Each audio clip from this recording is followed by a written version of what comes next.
সকলকে নমস্কার। তাহলে শুরু করা যাক। ওই শেষ ভিডিওতে যা হয়েছে আজকে তার কন্টিনিউয়েশন। আর উপরের টপিক দেখে তো বোঝাই গেছে, নাম দেখে, যে কী নিয়ে কথা বলবো। কমিউনিজমের জন্ম কোথায়, কবে, কিভাবে, সেই নিয়ে আমি অন্য কোনো একদিন কথা বলবো। আজকে বলছি যে রাশিয়াতে কিভাবে শুরু হয়েছিল। তো সারা বিশ্বব্যাপী ওটা একটু বলে নিয়েই তারপরে আবার আমি তিব্বত চায়নায় চলে যাব।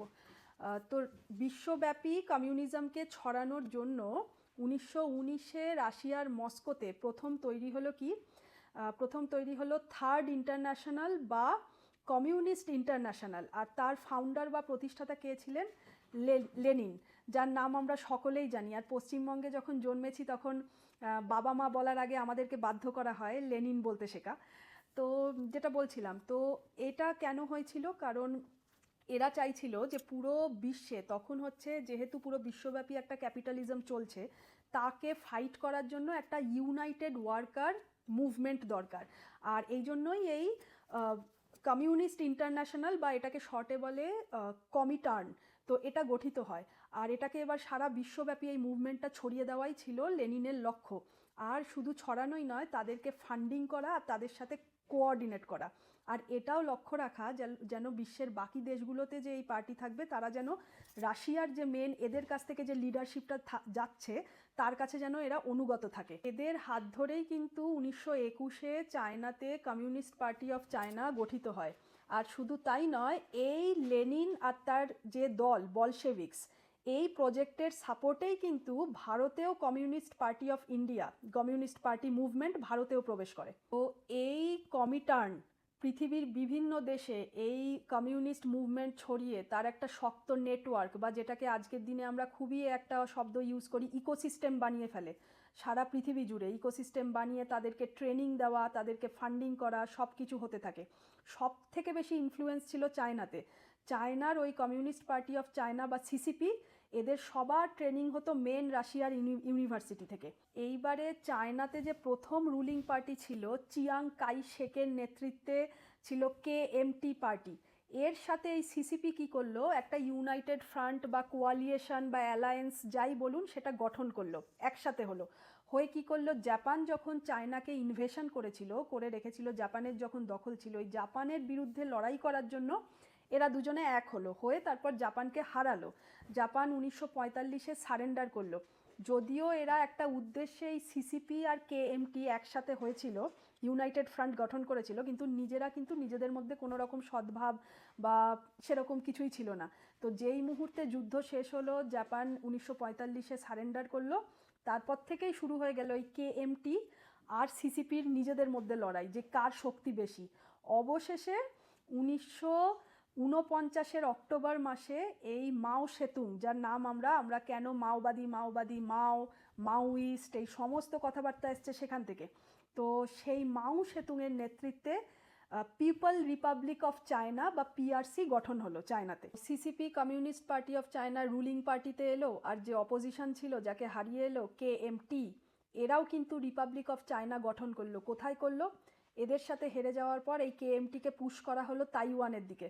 তো তাইওয়ানে গিয়ে এরা আবার সেখানে রিপাবলিক অফ চায়না গঠন করা হলো। সেই যে পলিটিক্যাল সেপারেশন হলো এই দুজনের মধ্যে, সিসিপি আর এই KMTর মধ্যে, তা আজকের দিনেও কিন্তু বর্তমান চায়না আর তাইওয়ান কনফ্লিক্ট নামে, যেটা আমি সেই ভিডিওতে এই নামটা কিন্তু নিয়েছিলাম, যে বর্তমান রাজনৈতিক ফ্ল্যাশ পয়েন্টগুলো কী কী, সেই ফ্ল্যাশ পয়েন্টের মধ্যে একটা কিন্তু কনফ্লিক্ট হচ্ছে চায়না আর তাইওয়ান কনফ্লিক্ট। তো এই সিসিপি এবার এই দ্বন্দ্ব বা কনফ্লিক্টটাকে এগিয়ে নিয়ে গেল। সিসিপি, চাইনিজ কমিউনিস্ট পার্টি বা CPC communist party of China, যে নামেই ডাকুন, তো রুলিংয়ে যারা রয়েছে, তো তারা এই দ্বন্দ্ব বা কনফ্লিক্টটাকে এগিয়ে নিয়ে গিয়ে বা তিব্বত আক্রমণের দিকে এগোলো।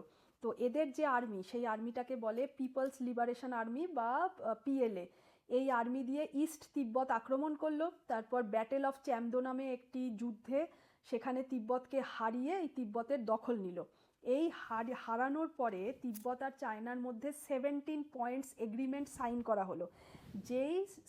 যেই চুক্তির পরিবর্তে এটা বলা হলো যে তিব্বত চায়নার দখলে আসবে, আর তার পরিবর্তে এই সিসিপি কী করবে, তিব্বতের যে ধর্মীয় স্বাধীনতা আছে সেটা লক্ষ্য রাখবে যেন সেটা বজায় থাকে, এটা প্রমিস করে, এবং তিব্বতকে অটোনমাস বডি বা স্বায়ত্ত শাসন যেটাকে বলে, মানে একটা স্বাধীন স্বায়ত্ত শাসন হিসাবে একটি সরকার গঠন করবে দলাই লামার আন্ডারে, দলাই লামার নেতৃত্বে সেই তিব্বতে একটি সম্পূর্ণ স্বাধীন গভর্নমেন্ট, ট্যাক্সেশন যেটাই বলুন সেটা দলাই লামার আন্ডারে তিব্বতে সেটা চলবে। চায়না, সিসিপি বা চায়না সেটাতে নাক গলাবে না, এটা প্রমিস করা হলো। তো এই চুক্তির বদলে যা যা প্রমিস করা হয় পুরোটাই থাকে একটা নাটক। কিছুদিন পর থেকেই এদের আসল রূপ এরা প্রকাশ করে এবং হতে থাকে ঠিক উল্টো। যেহেতু এই লামারা বা দলাই লামা বলুন বা তিব্বতের লোকেরা, টিবেটিয়ানস যাদের বলি, তারা অনেক পিসফুল ছিল, অনেক ভালো, অনেক শান্তিপ্রিয় মানুষ ছিলেন বলে শুরুতে তারা দলাই লামা সবসময় চেষ্টা করেছিল কিভাবে এই সিসিপি বা এই চাইনিজ কমিউনিস্ট রুলিং এদের সাথে সদ্ভাব বজায় রেখে চলবে, কিন্তু এরা করতে দিল না। তো ধীরে ধীরে পুরো পরিস্থিতি খারাপ হতে লাগলো। সমস্ত এই সিসিপিরা কি অকথ্য অত্যাচার শুরু করলো, সমস্ত জমি জমা কেড়ে নেওয়া, তারপরে হচ্ছে মনেস্টারিজ বা বৌদ্ধ মঠগুলোতে হাই ট্যাক্স বসানো, ওই ট্যাক্সের পয়সায় যাতে এদের আর্মিকে ফান্ড করতে পারে। এই 1954 থেকে এই সিসিপি এই তিব্বতের যে খাম ও আমদো ছিল সেখানে নিজেদের পলিটিক্যাল স্টাইলে, নিজেদের কমিউনিজম স্টাইলে পলিটিক্যাল রিফর্ম করা শুরু করলো। এই রিফর্মের নাম করেই এই সমস্ত কিছু অত্যাচার শুরু হয়ে গেল। এমনকি এদেরকে জোর করা, ফোর্স করা যাতে এরা কমিউনিজম জয়েন করে। তো এদের সমস্ত জমি জমা কেড়ে নেওয়া, তারপর হচ্ছে এদের খাবার দাবার তৈরি করা বন্ধ করে দেওয়া হলো। মানে হচ্ছে যা খাবার তৈরি হবে তা কমিউনস রান্নাঘরের আন্ডারে তৈরি হবে। এদের সব জমি জমা চলে গেল কমিউনস আন্ডারে। তো এই কমিউনস বলছি, এটা আর কিছুই না, এদের দ্বারা পরিচালিত একটা কালেকটিভ সমবায় কমিউনিটি বলতে পারেন। তো এখানে অত্যাচার এখানেই থেমে যায়নি, ব্রুটালিটি, অত্যাচারের চরম সীমা যায়। 1956-57-তে সমস্ত বৌদ্ধ মন্দিরে বম্বিং করে আগুন জ্বালিয়ে দেওয়া হয়। শুনতে থাকুন, যারা জানেন না, আমি জানি অনেকেই জানেন, যারা জানেন না, যারা কোনোদিন শোনেননি, এই হচ্ছে কমিউনিস্টদের আসল চেহারা। এরা আবার রাইটস আর ফ্রিডমের কথা বলে বলে রাস্তায় নামে। তো এই আগুন জ্বালিয়ে দেওয়া হয়, সমস্ত বৌদ্ধ ভিক্ষুদের তাড়িয়ে দেওয়া হয়, তাদেরকে সমস্ত যারা প্রতিবাদ করছিলেন সেই ধর্মীয় নেতা নেত্রীদের জেলে পোড়া হয়, অজস্র হত্যা হয়। তারপরে তারা ভয়েতে সেই তিবেতিয়ানরা যারা এত ধার্মিক ছিলেন, ধর্ম সংস্কৃতি পিসফুলি থাকতে ভালোবাসতেন, যারা কোনোদিনও কারোর সঙ্গে কোনো বিরোধে, কোনো আগ্রাসী কোনো কিছুতে জড়ায়নি, আজকে তাদের এই অবস্থা করে এই কমিউনিস্ট পার্টি অফ চায়না। তো এই হচ্ছে কমিউনিজমের আসল রূপ, আমি বারবার বলবো। তো এরা তারপর জ্বালিয়ে দেয়, তারপর তারা পালাতে থাকে, তিব্বতের যে রাজধানী লাসা সেই দিকে পালাতে থাকে। এরপর ধীরে ধীরে ওই লাসাতে আর অন্যান্য জায়গাতেও এই তিব্বতিয়ানরাও একসাথে হয়, ধীরে ধীরে এক হওয়া শুরু করে, যাতে করে এরাও প্রতিবাদে একসাথে হয়ে মাঠে নামতে পারে এদের বিরুদ্ধে। এইবারে হয় আমাদের মহান আমেরিকার এন্ট্রি। আমি তো এর আগেও আমেরিকা সিরিজের সময় অনেক পার্টে বলেছি যে আমেরিকা সবসময় বসে থাকে, কখন কোথায় দ্বন্দ্ব হবে সেই জায়গাটা দেখে ঠিক টাইমে এন্ট্রি করার, নিজেদের সুবিধা চরিতার্থের জন্য। আর যদিও দ্বন্দ্বগুলোও আমেরিকাই লাগায় সেটাও আমি বলেছি। তো ব্যাস, আমেরিকার যেরকম একটা উদাহরণ যে ইন্ডিয়া পাকিস্তান, যে পুরো যেই মুহূর্তে অ্যাব্রাপ্ট ডিসিশনের ফলে এই ইন্ডিয়া পাকিস্তান ভাগ হয়ে গেল, সঙ্গে সঙ্গে পাকিস্তানকে স্পট করে নিল যে একে আমার কাজে লাগবে।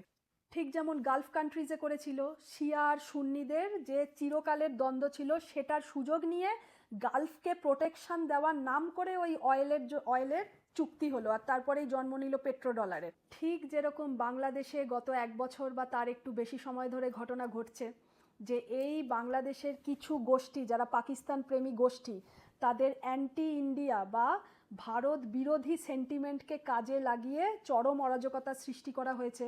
কি কারণে? তার একমাত্র লক্ষ্যই হচ্ছে এই আমেরিকা নিজেদের লোককে সরকারে বসিয়ে রেখেছে, যাতে করে একমাত্র লক্ষ্যই হচ্ছে যে অরাজকতার সৃষ্টি করে কিভাবে এক তো ভারতকে বিপদের মধ্যে রাখা যাবে, তা এছাড়া হচ্ছে কিভাবে এই বাংলাদেশকেও নিজের বেস হিসাবে ব্যবহার করবে, যা এতদিন ধরে বহুকাল আগে বঙ্গবন্ধুর জন্যও পারেনি আর তার কন্যার জন্য এতদিন ধরে পারেনি, সেটা এখন সেই চেষ্টাটা কাজে লাগাচ্ছে। আমেরিকা কি শুরু করলো? এই যে তিব্বতীয়রা বা টিবেটানসরা নিজেদের মধ্যে ধীরে ধীরে এবারে দল গঠন করতে লাগলেন, যাতে করে এরা এবারে এই সিসিপির সাথে লড়াই করতে লাগে। তো এই তিব্বতিয়ানদের বা টিবেটিয়ানসদের এই আমেরিকা এবার ফান্ড করা শুরু করলো, তাদের আর্মিকে ফান্ড করা, ট্রেনিং দেওয়া, এর দায়িত্ব পুরো আমেরিকার সিআইএ নিয়ে নিল।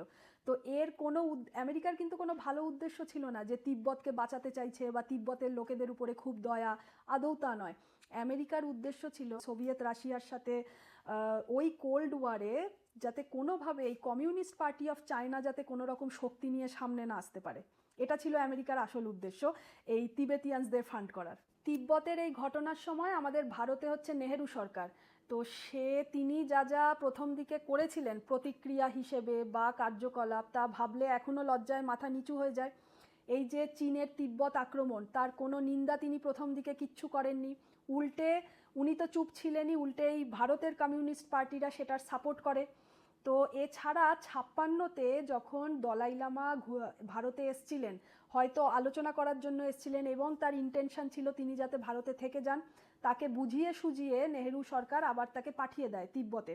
তারপর হচ্ছে এরপর যখন এই যে 17 পয়েন্ট বা 17 পয়েন্টসের যে এগ্রিমেন্ট হয় চায়না আর তিব্বতের মধ্যে, এই 17 পয়েন্টস এগ্রিমেন্টকে নেহেরু সরকার মেনে নিয়েছিল, যেখানে এই এগ্রিমেন্ট রীতিমতো প্রেশার দিয়ে জোর করে এই এগ্রিমেন্ট সাইন করানো হয়েছিল, যা কোনোভাবেই কিন্তু ভ্যালিড ছিল না। তো 56, 57, 58 এই যে সিসিপির অত্যাচার চরমে পৌঁছায়।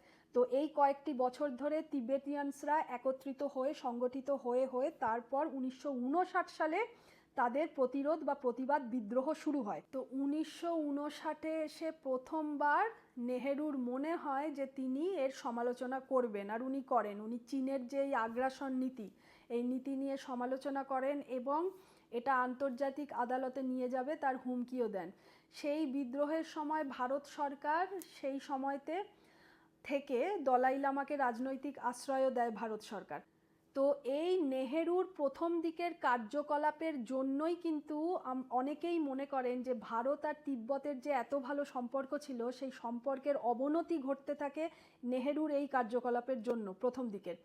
তো তারপরে এই যে আজকে চীনের যে অধিকার তিব্বতের দখল, এই দখল কিন্তু শুধুমাত্র টেরিটোরিয়াল ইনভেশনই ছিল না, ধর্ম সংস্কৃতির উপরে চরম আঘাত ছিল। যার জন্য প্রথম দিকে যখন তিবেতিয়ানরা বা দলাই লামা, আমি বলেছিলাম ওনারা চেষ্টা করছিলেন চায়নার সঙ্গে সহাবস্থানে থাকবে ইনভেশনের পর, তারপরে যখন দেখলো এরা খালি ধর্ম সংস্কৃতির উপরে আঘাত করছে, সেটাকে ধুয়ে মুছে সাফ করে দেওয়ার চেষ্টা করছে, সেই অপমান সেই অত্যাচারই কিন্তু টিবেটিয়ানসরা মেনে নিতে পারেননি, যারা চিরকাল ধর্ম সংস্কৃতি নিয়ে শান্তিপূর্ণভাবে সবার সঙ্গে সহাবস্থানে ছিল। অনেকেই মনে করেন এই 1962 যে ভারত চায়না যুদ্ধ, যেটা ভারতীয় ইতিহাসের একটি অন্যতম গুরুত্বপূর্ণ ঘটনা, এই ঘটনাই ঘটে হচ্ছে নেহেরুর নেওয়া পরবর্তী পদক্ষেপের ফলাফল হিসাবে, যেটা কিনা যার মধ্যে অন্যতম হচ্ছে ফরওয়ার্ড পলিসি, যে ভারতীয় জওয়ানদের ফরওয়ার্ড পোস্টে ডিপ্লয় করা ইন্ডিয়া চায়নার বর্ডারে। এইবারে প্রশ্ন উঠতে পারে যে 1959-এ তিব্বতের বিদ্রোহ শুরু হয়, 59-এ হলো না, 60-এ হলো না, 61-তে হলো না, 62-তে গিয়ে কেন এই যুদ্ধ হলো?